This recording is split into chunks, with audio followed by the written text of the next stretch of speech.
Hey, what's up everybody? It's Ben here with another Magic the Gathering Puzzle Quest video. And in this one here, we're taking a look at a card that when it was released was already pretty awesome. But now with the new Phyrexia All Will Be One Vanguards out, I think the meta has shifted slightly. This is an awesome card now since with the amount of great Vanguards in Standard right now, when you activate a loyalty ability or a Vanguard ability, proliferate, escalate, and then if you have 10 or less loyalty, gain an extra swap. That is currently super awesome. So the video we're about to get into is in two parts. The first is prior to me getting those Phyrexia All Will Be One Vanguards because they were actually not available, and then after I got some. So the first deck we'll get into here in a minute. Basically used the cards that were in my card pool at the time, and yeah, it was a very effective deck. A Blade Coil, Serpent, Cut Your Losses, Looper Shell that basically takes advantage of the last ability on this card, which is when you cast a support or a spell card, proliferate, escalate. So it's very much like Inexorable Tide that way, save for the fact that it does not trigger when creatures are cast. But, the first ability on the card, I believe, more than makes up for it. So, as you can see, basically Prologue to Phyresis sets up the initial Toxin token. So when you proliferate, escalate, it'll get to 20 reinforcements. Blade Coil, Serpent, Meeting of the Five, Cut Your Losses. And I'm now going to include Necrogen Communion in that kind of loop shell, because Necrogen Communion, as we'll see here in this battle, it helps facilitate the Blade Coil loop quite well. And we'll see why in a minute. But the Obnix Vanguard is cool because you can clone it. So you can give your Fish token or your little Devil token or even Blade Coil Serpent Imminent Death, and you can get an extra copy of the Vanguard. It's not a great card on its own, but with Ichormoon Gauntlet, I kind of like it. It's pretty fun. Aside from that, it's basically a looper that, while not a perfect looper like in a RAL spell build or something like that, it does fairly well to keep itself going. And once all the pieces are on the board, like once Ichormoon's down and you got a Blade Coil going and you're able to cut your losses, and it doesn't take too long before you're up to 20 Toxin tokens.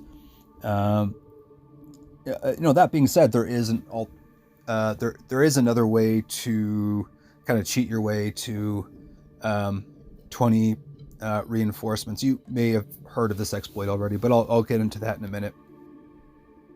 So cut your losses into a Blade Coil. That's always nice.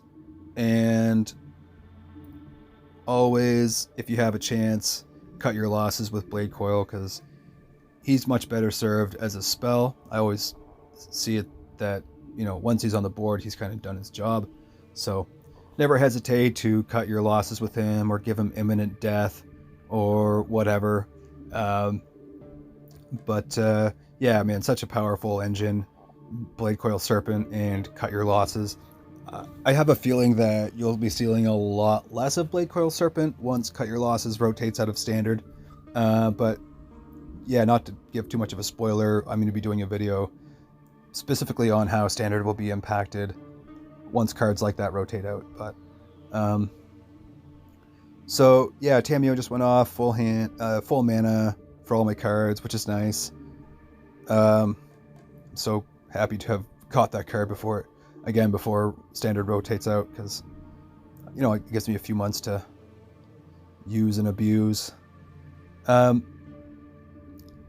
got a bunch of Vanguards on the board. We're just going through, triggering their abilities. It's building up the shields. We don't have Ichormoon Gauntlet on the board yet, but we will this turn. So now we're starting to proliferate and escalate. imminent death to our devil token, so we get another Ob Nix. Again, not a great card on its own, but the fact that we can trigger him, twice, if we get something imminent death is nice.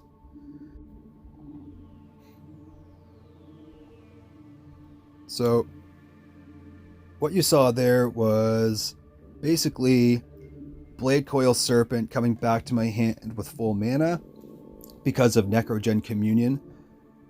Necrogen Communion, when you play it, it gives target creature Toxic 2, but I think more importantly, it reads when this creature dies, it gets sent back to your hand with full mana. So as you can see here, I'm giving it Toxic 2 and gains enchanted when it dies, returns to your hand with full mana. So if you give it imminent death or cut your losses with it, it's just going to come back to your hand with full mana. I mean, it's super awesome. I mean, you do get, some toxin tokens out of the deal as well, which is always good. But I think just the fact that it helps perpetuate the Blade Coil loop even more aggressively is just a win. So yeah, just again going through triggering all my vanguards. There we go, up to 21. That's it. So that's basically this deck. Yeah, I like it for PvE. It's it's fun, and it's not too cheap because you can use an exploit that I will show you, but I prefer to just kind of play it as a looper. But I think it's a pretty powerful card in general. I actually got absolutely demolished by a Kasmina spell looper using Ichormoon Gauntlet in Training Grounds yesterday.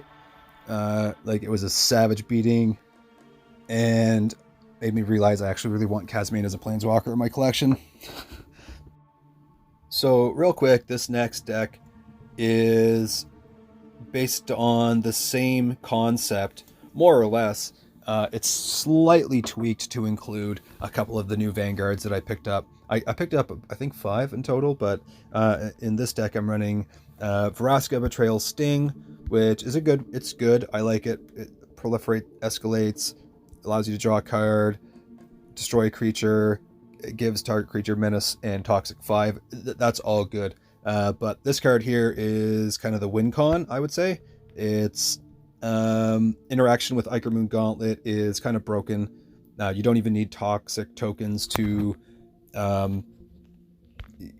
get to 20 reinforcements and wait for your opponent to start their turn or whatever. You can gimmick your way to victory by using the +1, even if there's no creature on board. As long as you have Ichormoon Gauntlet, you can just hit the +1 and it'll proliferate, escalate, and it'll boost that shield.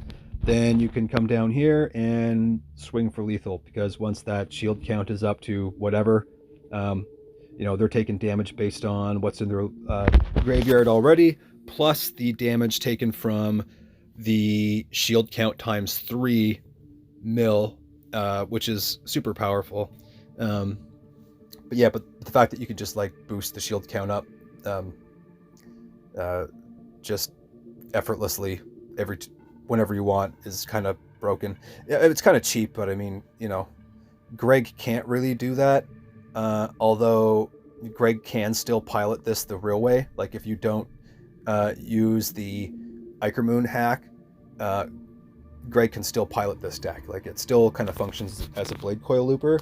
So, once the Proliferate Escalate loop kicks in, that shield count's going boom, and yeah, then you can swing for lethal with that ability. But in addition to that, Sheoldred's Edict, the meta has shifted, I think, if not slightly, maybe quite a bit. I'm not really sure, but man, I am seeing just an absolute barrage of these new Phyrexia Vanguards all over Training Grounds.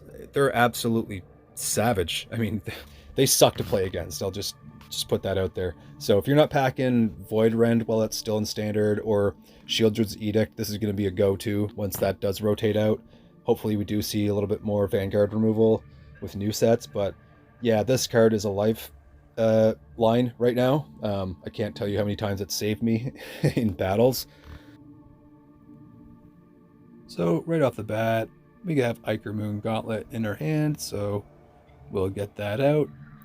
I'm not too familiar with the Daxos Planeswalker, and I always tell myself I should start familiarizing myself with Planeswalker abilities, because many times my losses come from not really knowing their abilities, which means I don't know what to look out for. Um, but in any case, um, yeah, I don't know what that token is, and I don't like how it has hexproof. So, I mean, nice thing with Shieldred's Edict is it's non-targeted, but in any case, we'll play a little bit defensively here first and get rid of that. So, um, the other part of that combo, of course, being the Jace support. If we can get that down, we can pretty much set up our win condition there. I also really like having a cut your losses into Jace, because that will lead to an extra bunch of damage when it comes to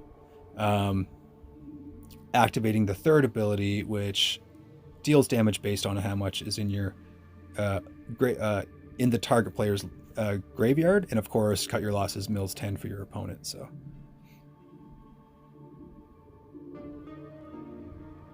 now, I think that's one of the new Vanguard. Yeah, that's Kaya, Intangible Slayer. So although this is not a creature-heavy deck, I'm not too worried about the exile ability on that Vanguard. Although it is a really good Vanguard in and of itself. I did not pull that one of my 5, but so now we do have Jace down. So with that and Ichormoon Gauntlet on the board, we can pretty much just boost up our shield count. If there are no creatures on board, as long as Ichormoon Gauntlet is in play, you can still activate the +1 ability, and you don't even need to hit Not Now. You can just go back and forth between clicking the gem and +1. And as soon as you hit the +1, it'll automatically proliferate escalate. If there is a creature on board, you do have to hit that extra Not Now button. So, it does take a little bit longer. So, of course, this is not something Greg can do. You don't have to worry about Greg being able to gimmick his way up the shield count, but he can pilot it the normal way, which is as a Blade Coil Looper. In fact, somebody reached out to me on the Discord and let me know they ran into the deck that day as I was, of course, filming for this video. And they said they took lethal in 2 turns, basically because the proliferate escalate mechanic was going off so much that the Jace shield count was very high. And yeah, so lethal in 2 turns, knowing that Greg can pilot that is kind of cool. Of course, I've taken an L to a proliferate looper before, so I certainly know it's possible. But here's all the extra swaps we're getting with Ichormoon Gauntlet, and the as soon as you activate a loyalty or Vanguard ability and you have less than 10 loyalty, you do get an extra swap. So there's a lot of extra swaps in this build, which is really cool. You can keep the the Blade Coil loop going, of course. But yeah, that's pretty much game there, because he took a bunch of Blade Coil damage, and then all we really need to do is activate the Jace third here to deal lethal. So yeah, that's game for us, and I think a good example of how that particular deck works.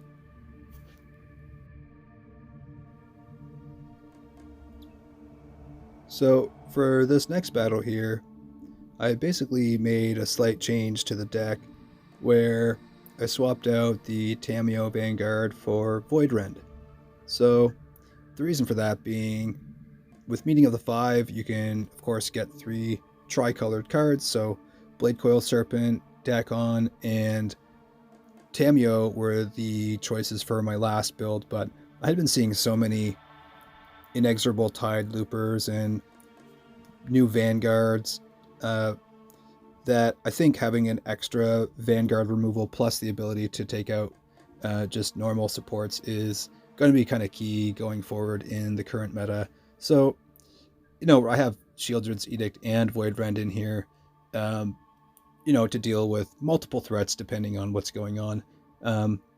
Also, Sheoldred's Edict is non-targeted, and although Voidrend I think says targeted, it works as non-targeted. I believe it is kind of broken and works even against like hexproof creatures. I could be wrong on that. They may have fixed that, but I do remember it being way more powerful than I originally thought. So in any case, this battle here is in progress. Nothing was played in 3 turns, and the first card played was by my opponent, and it's Inexorable Tide. So yeah, I'm basically thinking this is likely like a creatureless proliferate spell looper.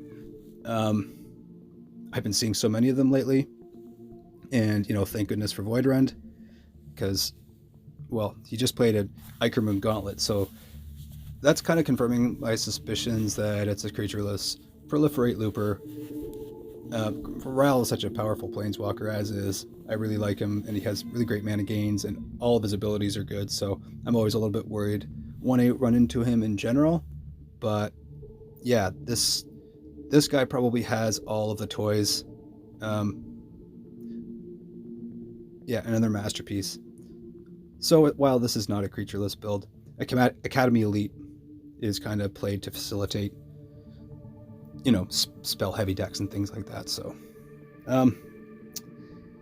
yeah, if he has Inexorable Tide, Academy Elite, Ichormoon Gauntlet, I mean, that's 2 masterpieces. And keep in mind, Ichormoon Gauntlet is actually kind of hard to get because it's not available for non-dupe pulls in the Elite Vault.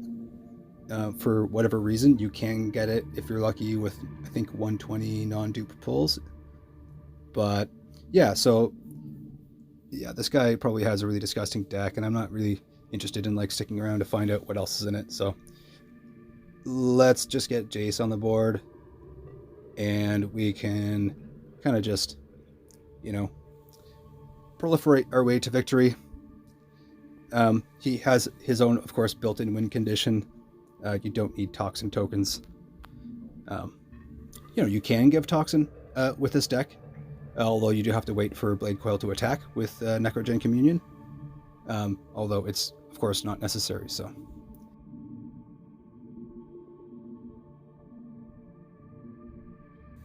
that's pretty much going to be that. You can always check to see who has more cards in their graveyard, because you can actually target yourself. So if you have a ton of cards in your graveyard, way more than your opponent, so he has 29, I have 20, so we'll target him, and that'll swing for lethal. So that's pretty much that deck. Yeah, let me know what you think in the comments. If you think, Sheoldred's Edict and Voidrend is a little bit overkill, but yeah, let me know your experience. If you have or haven't been running into a ton of these Vanguards or Ichormoon Inexorable Tide builds. But that's just another little quick look at what we were running there. So yeah, thanks again for watching, and if you enjoy the videos, please like and subscribe, and I'll catch you in the next one. Peace.